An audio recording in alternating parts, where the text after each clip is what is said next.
ஆவியானவர் இதான் சொல்ல வச்சிட்டு இருக்கிறார். நீ ஒரு பக்கம் தான் பார்த்திருக்கிற, இன்னொரு பக்கத்தை பார்க்க போற. நீ ஒரு பக்கம் தான் பார்த்திருக்கிற, அந்த இன்னொரு பக்கம் தான் யோபு 42வது அதிகாரம். அவனுடைய முன் நிலைமையை பார்க்கிலும் அவனுடைய பின் நிலைமை. ஆமென். இன்னைக்கு அடிக்கிற புயல்ல நிறைய இழப்பு, நிறைய நஷ்டம், நிறைய வேதனை, நிறைய நிந்தை, நிறைய பரிகாசம். எத்தனை பேர் அது நடுவில் தான் இருக்கிறோம்? எத்தனை பேர் விசுவாசத்தோடு சொல்ல முடியும், இதற்குள்ளே எனக்கான வழியை கர்த்தர் வைத்திருக்கிறார், நான் வாழ்வதற்கான மார்க்கத்தை கர்த்தர் வைத்திருக்கிறார்? நம்புறவங்க சத்தம் ஆமென் சொல்லி. சாத்தானுக்கு இது தெரியாது. பெருங்காற்று எல்லாத்தையும் கண்ட்ரோல் பண்றது அவரு.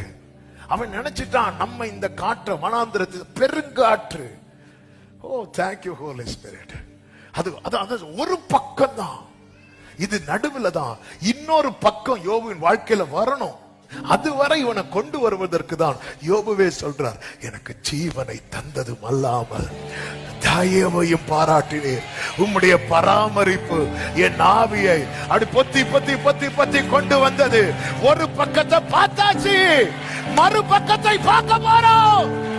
ஜீசஸ் துன்பத்தை கண்ட, வருத்தத்தை கண்ட நாட்களுக்கு பதிலாக சங்கீதம் 90:15, சங்கீதம் 90:15 நினைக்கிறேன். அந்த வசனத்தை வாசிக்க ஜெபிக்கலாம். தேவரீர் எங்களை சிறுமைப்படுத்தின நாட்களும் துன்பத்தை கண்ட வருஷங்களுக்கு சரியாய் சங்கீதக்காரன் கேட்கிறது சரியா தாங்க. ஆண்டவர் தர்றது டபுளா தருவார். நாம் வேண்டிக் கொள்வதற்கும் நினைப்பதற்கும் நன்றி தகப்பனே, நன்றி தகப்பனே. ஒவ்வொருவரையும் இந்த ஆண்டுல, இந்த திருப்தி உண்டாகும் ஆண்டுல நாங்க இதை எதிர்பார்த்து இருக்கிறோம். கர்த்தாவே, அவன் சத்துருக்களுக்கு நான் வெட்கத்தை உடுத்து வைப்பேன், அவன் மீதிலோ அவன் கிரீடம் பூக்கும். அப்படியே ஆவதாக. ஆமென். ஹல்லேலூயா.